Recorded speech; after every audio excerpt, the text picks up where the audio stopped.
तो मूळचा कर्नाटकचा आहे. मुंबईत कामानिमित्त आला आणि काम वासनेच्या डोहात असा अडकला की चक्क सिरियल किलरच बनला.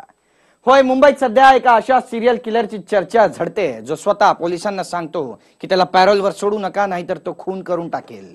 ऐकून धक्का बसला असेल, पण हे खरं आहे. अखेर का सिरियल किलर आवाज हेरतोय, पुरुषांनाच का मारतोय, त्याला काय हवंय? पहा TV9 चा स्पेशल रिपोर्ट विकृत.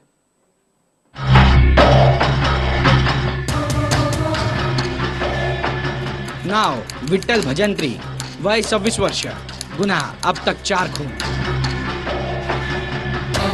काळ्या बुरख्यात असलेल्या या तरुणाला पहा. विठ्ठल भजंत्रीचा कारनामा ऐकून मुंबई पोलिसांनाही धक्का बसलाय. तारीख 4 जानेवारी 2019, ठिकाण माहीम, मुंबई. माहीम परिसरात छिन्न विछिन्न अवस्थेत एक मृतदेह पडलाय, लवकर या अशा स्वरूपाचा कॉल 100 नंबरवर पोलिसांना मिळाला. पोलिसांनी घटनास्थळ गाठलं, पंचनामा केला. एका तरुणाला दगडाने ठेचून त्याचा खून करण्यात आला होता. आरोपी फरार होता. मृताची ओळख पटणंही शक्य नव्हतं. तांत्रिकरित्या तपासाला सुरुवात झाली. पोलिसांनी मृताची ओळख पटवली. ज्याचा खून झाला तो होता सूरज उर्फ कालू, जो आपल्या एका मित्रासोबत माहीममध्ये किरकोळ काम करून पोट भरत होता. विठ्ठल नावाचा इसम हा कर्नाटका येथे गुलबर्गा या त्याच्या गावी गेला होता असं समजलं. म्हणून आमचे police sub inspector, detection officer Gaikwad आणि स्टाफ त्यांना आम्ही तात्काळ रवाना केलं आणि कर्नाटका येथून विठ्ठलला ताब्यात घेऊन त्याची चौकशी केली असता हा खून त्याने केला अशी त्याने स्पष्ट कबुली दिली. म्हणून त्याला पोलीस ठाण्यात आणून या गुन्ह्यामध्ये आम्ही अटक केली. आता कालूची हत्या कोणी केली याचा शोध पोलिसांनी घेतला तेव्हा त्यांना एक आणखी धक्का बसला. कालूची हत्या विठ्ठल भजंत्रीनं केली होती. विठ्ठल मूळचा कर्नाटक मधला रहिवासी होता. त्याच्यावर यापूर्वीच हत्येचे 3 गंभीर गुन्हे दाखल होते. तिन्ही हत्या त्याने समलैंगिक संबंधांना पार्टनरनं विरोध केला, गौप्यस्फोट केल्याची धमकी दिली म्हणूनच केल्या होत्या. कालूच्या हत्येमागेही समलैंगिक संबंधांचा गंध होता. पोलिसी खाक्या दाखवताच विठ्ठलनं आपला गुन्हा कबूल केला. जे बोलला ते ऐकून पोलिसांना धक्का बसला.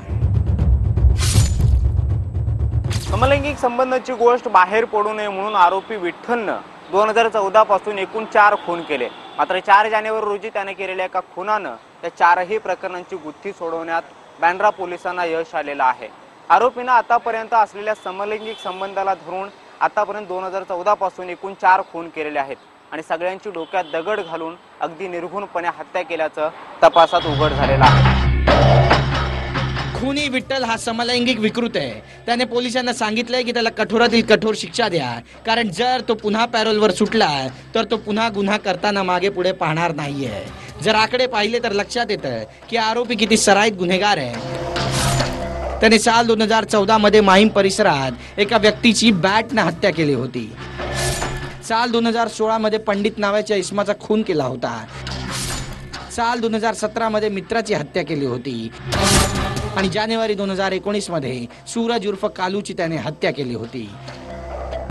या सगळ्या हत्या त्याने समलैंगिक संबंधाला वाचा फुटू नये म्हणून केल्याचं आता तपासात निष्पन्न झालंय. माथे फिरूला बँड्रा पोलिसांनी CCTVच्या आधारे अटक केली आहे. आरोपी न्यायालयीन कोठडीत आहे आणि त्यामुळे जरा हे नाव लक्षात ठेवा, कारण विठ्ठल भजंत्री पुन्हा खून करणार नाही याची खात्री पोलीसही देऊ शकत नाही. कृष्णा सोनारवाडकर, TV9 मराठी, मुंबई.